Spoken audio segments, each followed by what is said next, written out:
This 1865 photo seemed ordinary, but a small detail revealed a dark secret.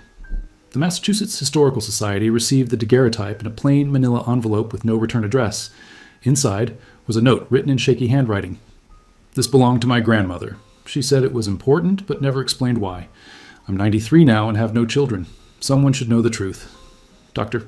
Michael Torres, the Society's curator of Civil War photography, carefully removed the daguerreotype from its protective case. The image showed a typical family portrait from 1865.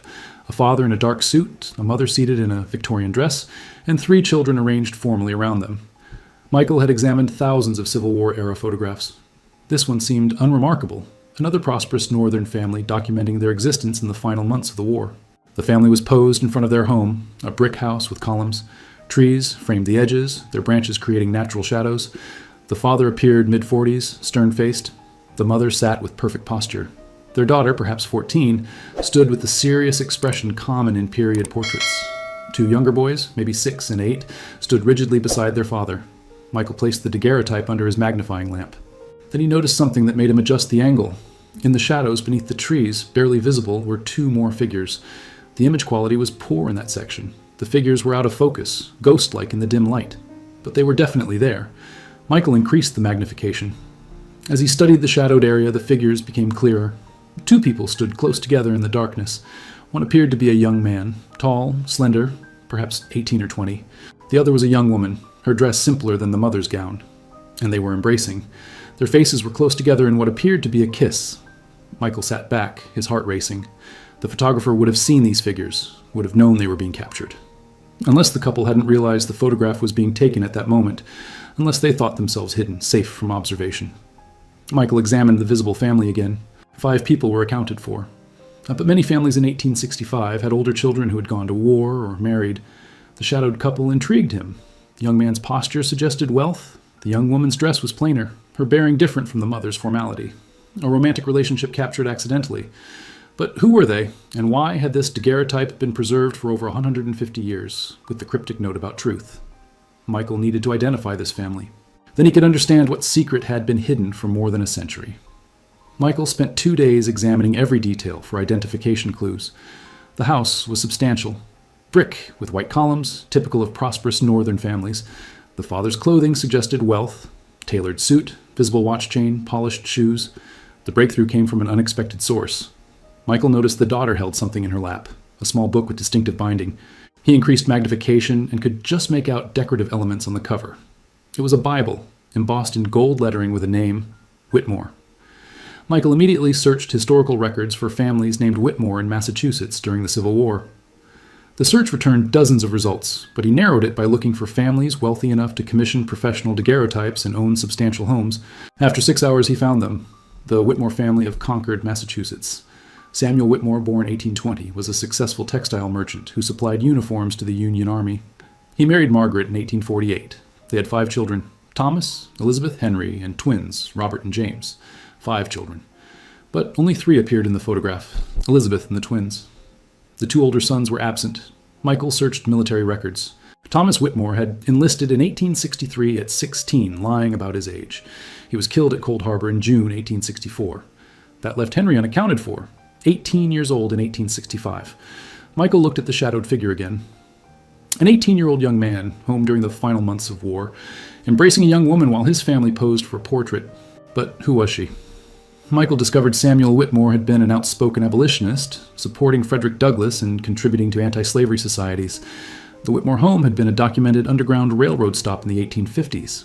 A newspaper article from 1862 described the Whitmore family's continued charitable work on behalf of the contraband, escaped slaves who fled to Union lines. In 1863, another article noted the Whitmore family had taken in several contraband to assist with household duties, providing them wages and education. Michael found a church registry from 1863. The Whitmore family has registered 3 contraband for baptism: Grace, age 19, Daniel, age 14, and Ruth, age 17. Ruth. 17 in 1863 would make her 19 in 1865, the right age for the young woman in the photograph. Michael located an 1864 census listing the Whitmore household: Samuel, Margaret, 4 surviving children, and 3 servants, Grace, Daniel, and Ruth, all listed as colored and formerly enslaved. Henry Whitmore and Ruth. An 18-year-old son of abolitionists and a 19-year-old formerly enslaved woman kissing in the shadows while his family posed formally. Michael's pulse quickened. This was more than a hidden romance. This was a relationship that crossed every social boundary of 1865 America. He needed to understand what had happened to them and why this photograph had been preserved with such secrecy. Michael drove to Concord the next morning, determined to find the Whitmore house. Using the daguerreotype and historical maps, he located the property, a brick house on the town's outskirts, now divided into apartments, but still recognizable. The property owner, Patricia, was a retired history teacher who immediately invited Michael to examine boxes stored in the attic from previous owners. In a wooden trunk labeled Whitmore Family Papers, Michael found Margaret Whitmore's diary. Her 1863 entries described the arrival of 3 formerly enslaved people. Today, we welcomed Grace, Daniel, and Ruth. They arrived exhausted from their escape from Virginia. Ruth is particularly intelligent. She can already read, which is remarkable. Grace says Ruth's former master's wife taught her in secret. Michael read entries documenting daily household life, Margaret teaching Ruth advanced reading and mathematics, Grace's cooking skills, Daniel's carpentry apprenticeship. Then, in April 1864, the tone shifted. I'm concerned about Henry and Ruth. They spend considerable time together, and I fear my son's affections may lead him toward an unwise attachment. I spoke to Samuel, but he says we must trust Henry's judgment and Ruth's dignity. He reminds me we fought for their freedom. We cannot then deny them freedom to form attachments. But I worry about complications. Michael's hands trembled. Margaret had known about their relationship and had concerns, not from prejudice, but from practical worries about social complications. More entries tracked the developing relationship. Henry asked permission to court Ruth formally. Samuel granted it, with the condition that Ruth's consent be freely given and she understands she's under no obligation. Ruth confirmed she returns Henry's affections. They are young and idealistic, believing love can overcome obstacles. I pray they are right, but I fear the world will be cruel. In September 1864, Henry has asked Ruth to marry him. She accepted. Samuel and I discussed this extensively. We cannot legally prevent the marriage. Massachusetts allows it, though few approve. We decided to support them, though it means social ostracism. Henry is prepared. Ruth is frightened, but resolute. They plan to marry in spring 1865, after the war ends. Michael sat back, understanding dawning. The daguerreotype had been taken in 1865, probably spring. The kiss wasn't stolen or forbidden. It was between an engaged couple, perhaps newlyweds. But if they had family support and legal permission, why hide in shadows during the family portrait? Michael found the answer in Margaret's May 1865 entry. Today, we had our family portrait taken.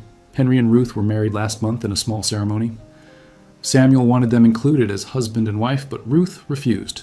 She said she wouldn't subject Henry's family to judgment from openly acknowledging their marriage in a photograph. She said she and Henry would stand in the background, where they could be together, but not visible enough to cause scandal. My heart broke at her consideration for our reputation, even as it meant hiding her rightful place in our family. Michael looked at the daguerreotype with a new understanding. Ruth hadn't been hiding in shame. She had been protecting Henry's family while still claiming her moment with her husband. But what happened afterward? Michael found his answer in Margaret's final 1865 diary pages, and it was heartbreaking. Margaret's diary entries from June 1865 documented increasing tension following Henry and Ruth's marriage. Michael read with growing dread as the situation deteriorated. June 15th, 1865. The minister asked us not to bring Ruth to services. He says her presence causes discomfort. Samuel was furious and said we'd find a new church. But Henry and Ruth insist they don't want to cause division. They've begun attending the African Methodist Episcopal Church instead. June 28th, 1865. Samuel's business partners expressed concerns about the marriage. 2 ended their partnerships, citing moral disagreements. Samuel maintains anyone who cannot accept his son's wife isn't worth doing business with, but I see the financial strain. July 10th, 1865. Someone threw rocks through our windows last night. A note called us race traitors and warned that mixing brings only suffering. The constable says he cannot identify who did it. Henry wants to take Ruth and leave Concord, but Samuel insists we won't be driven from our home by bigotry. Michael felt sick reading the escalating violence. Even in Massachusetts, even after the war for freedom, the reality was harsh. The July 25th entry was the turning point. Henry and Ruth decided to leave. They plan to go to Canada, where other mixed couples have found more acceptance. My heart is breaking. Ruth is 3 months pregnant. She confided this yesterday, and they want their child born somewhere safer. Samuel is helping them arrange passage and providing funds. Michael searched frantically through remaining entries.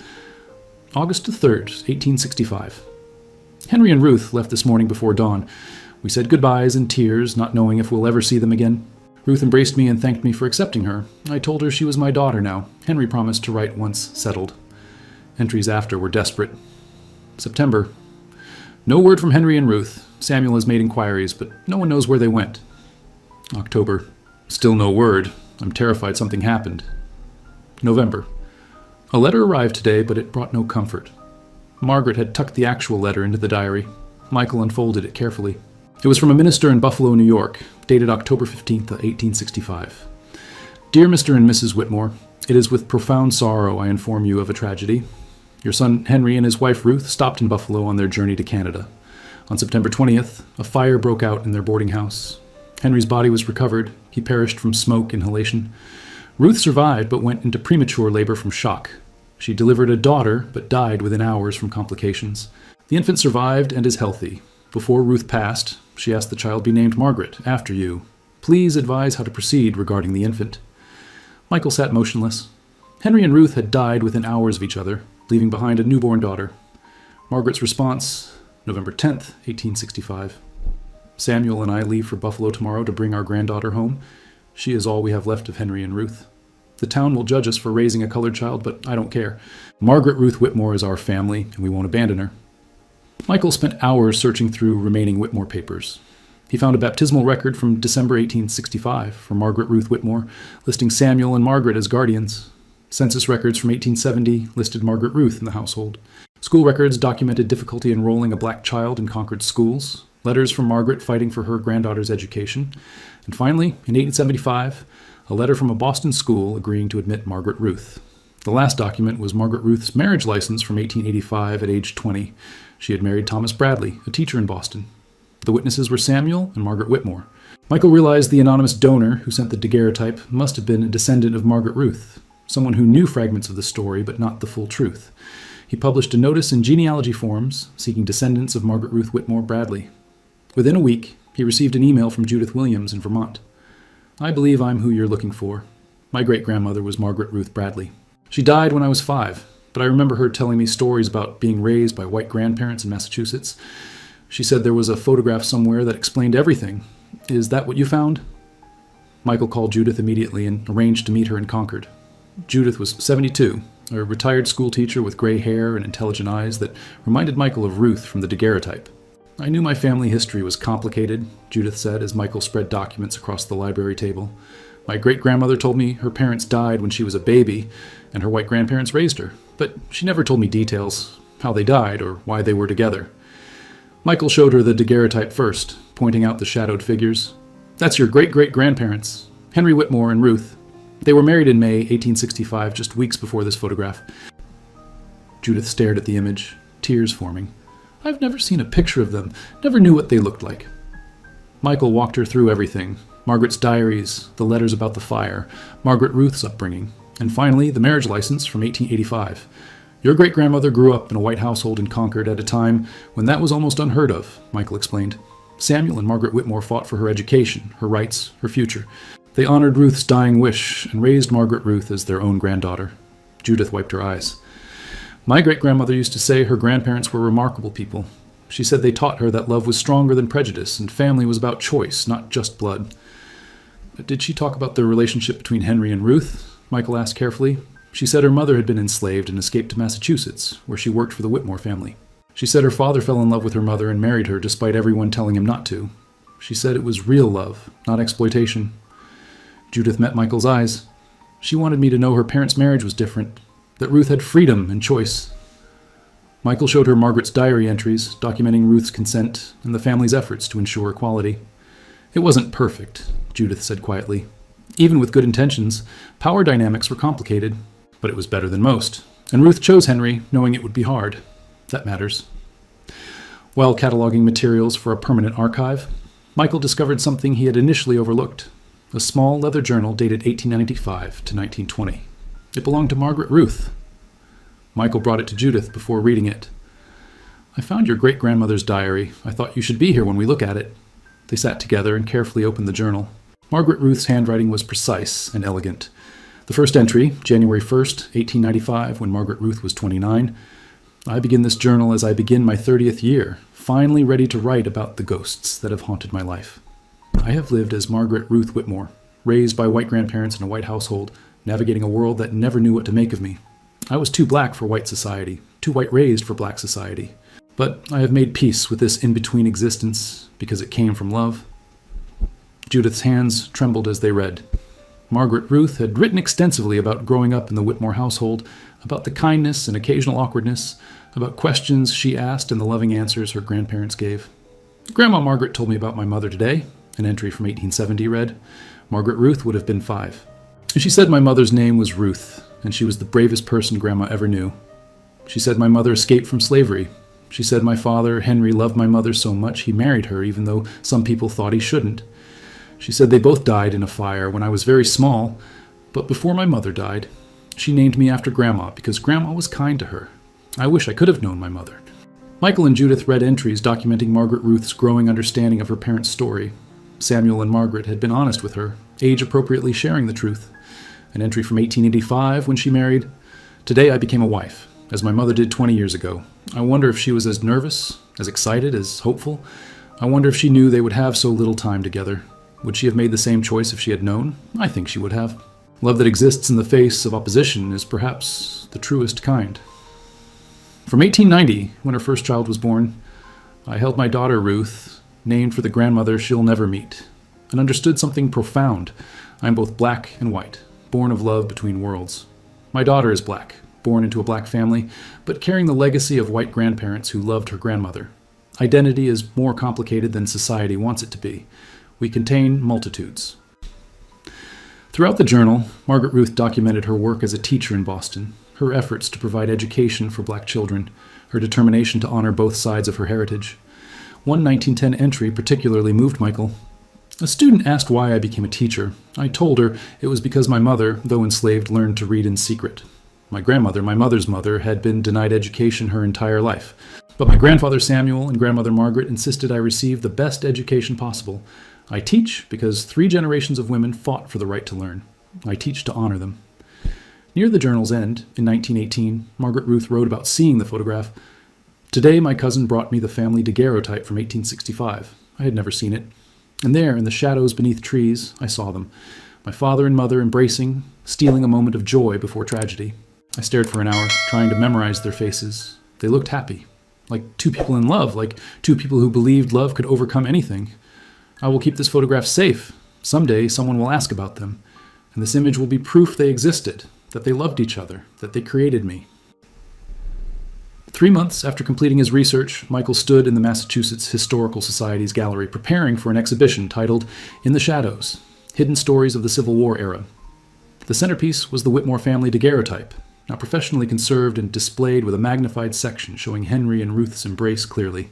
Beside it, Michael had arranged Margaret Whitmore's diaries, Samuel's letters, Ruth's death record, Henry's death record, and photographs of Margaret Ruth as an adult. But the exhibition included more than the Whitmore story. Michael's research had uncovered dozens of similar stories, interracial couples from the Civil War era whose relationships were documented in fragments, hidden in shadows, preserved in whispers. He had found photographs where careful examination revealed black and white family members posed together in ways suggesting relationships beyond employer and servant.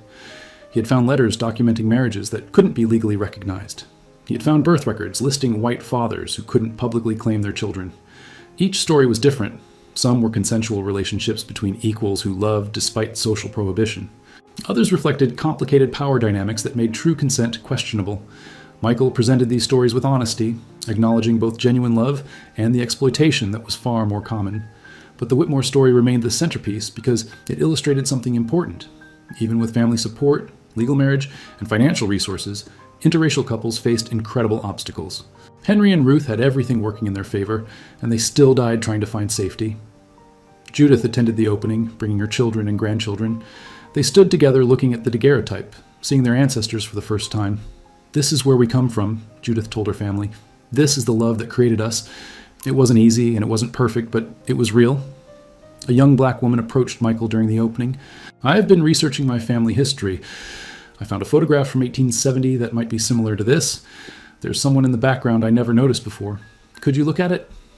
Michael agreed, and over the following months, similar requests came in. People with old photographs they had never examined closely, People with family stories they had never fully understood, people searching for ancestors who had been deliberately hidden. Each photograph Michael examined revealed more stories.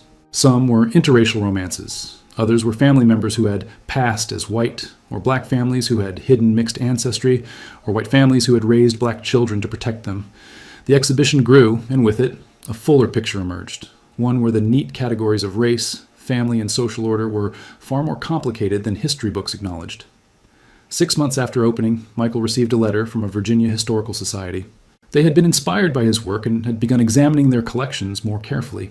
They had found several images with similar hidden figures, people literally standing in shadows, documented but not acknowledged. "You've started something important," the letter said.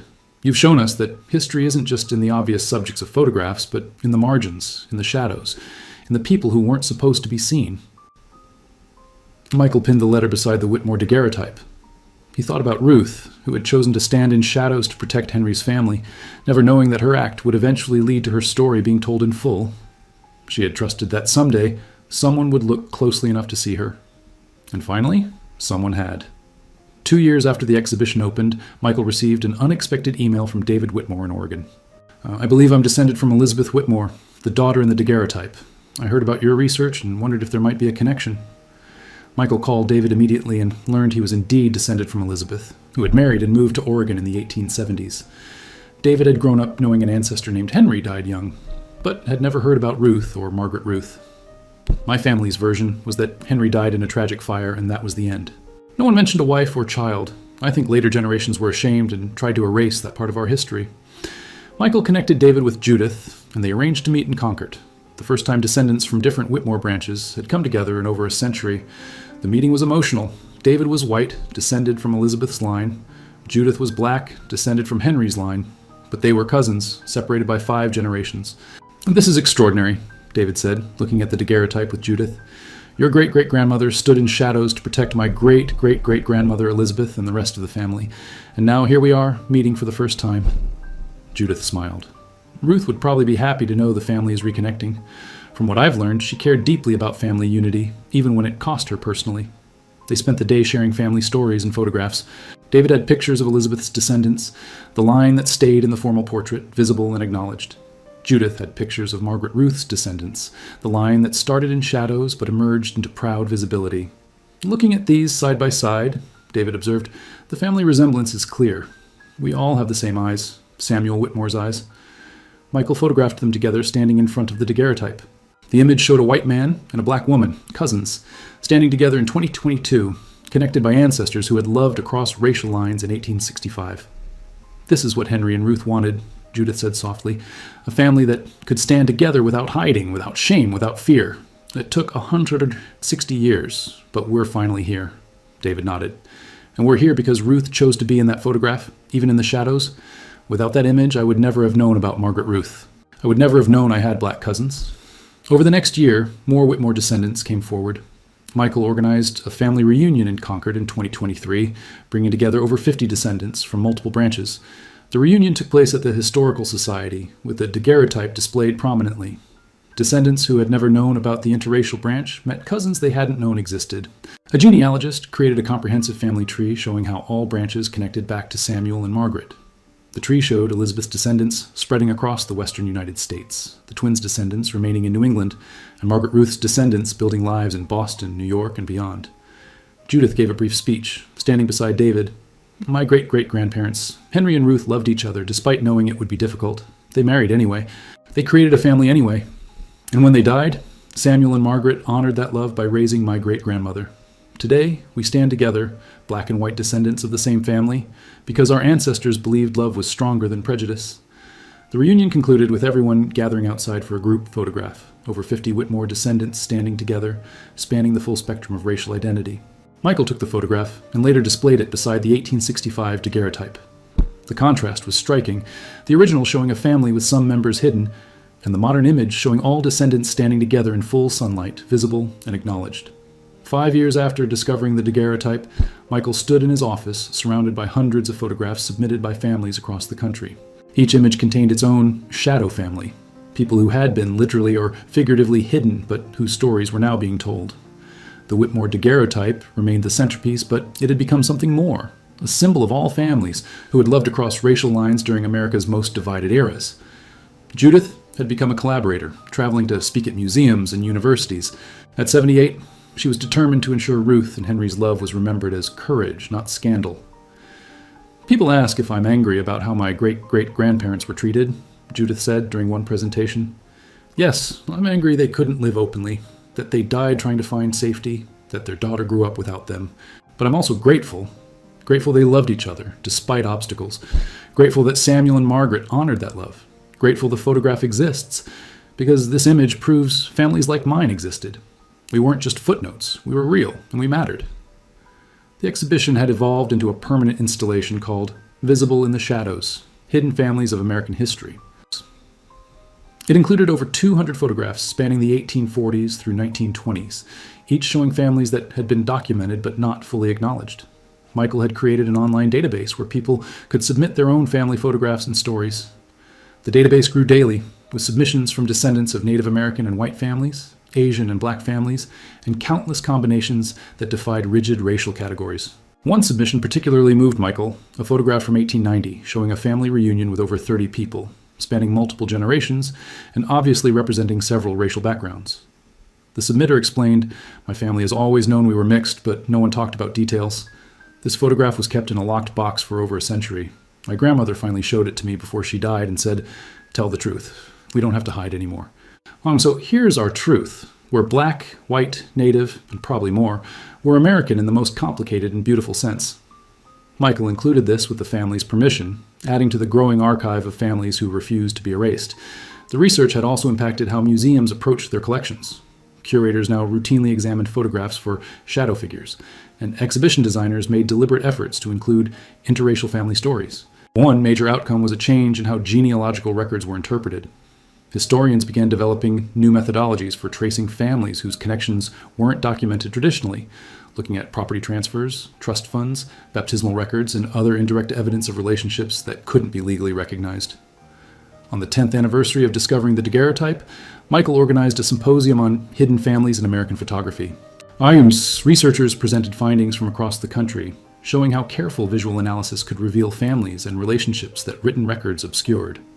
Judith gave the keynote address, now 83 but still eloquent. 10 years ago, my mother sent a photograph to this institution with a simple note. Someone should know the truth.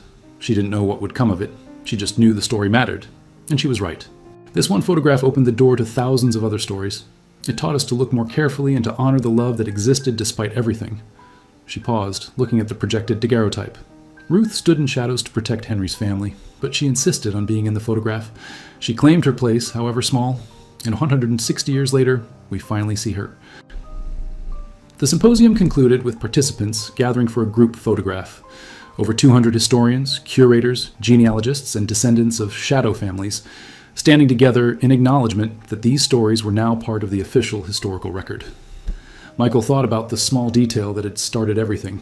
Two figures barely visible in shadows, embracing in a moment of stolen joy. He thought about how easily that detail could have been overlooked, how the photograph could have been cataloged as simply Whitmore Family, 1865, without anyone noticing the people in the background. But someone had noticed, someone had looked carefully, and that careful attention had revealed not just one family's story, but an entire hidden history of families who had loved across racial lines during America's most divided eras. The daguerreotype remained on display at the Massachusetts Historical Society. Michael had added a new placard. Henry Whitmore and Ruth, married May 1865, photographed in shadows to protect family from social consequences. They died together, September 1865, leaving behind a daughter who carried their legacy forward. This image preserves their love and proves that families like theirs existed, mattered, and deserved to be remembered. Here below the image, a quote from Margaret Ruth's journal. "They stood in shadows so their love could survive. We stand in light to honor them." Michael's research had been compiled into a book titled Shadow Families, Interracial Kinship in Post-Civil War America. The book used photographs as primary sources, arguing that careful visual analysis could reveal family structures that written records often obscured. Judith had written the foreword. "For generations, families like mine existed in shadows, literally and figuratively. We were erased from official records, excluded from family Bibles, omitted from genealogies. But we existed, we loved, we survived. And photographs like the one of my great-great-grandparents prove it. These images are more than historical curiosities. They are proof of our existence, evidence of families that refuse to be forgotten. The impact extended beyond academic circles. Descendants of shadow families began connecting with each other, creating networks and support groups. Annual gatherings brought together people whose ancestors had loved across racial lines, creating community around shared histories of complexity, courage, and survival.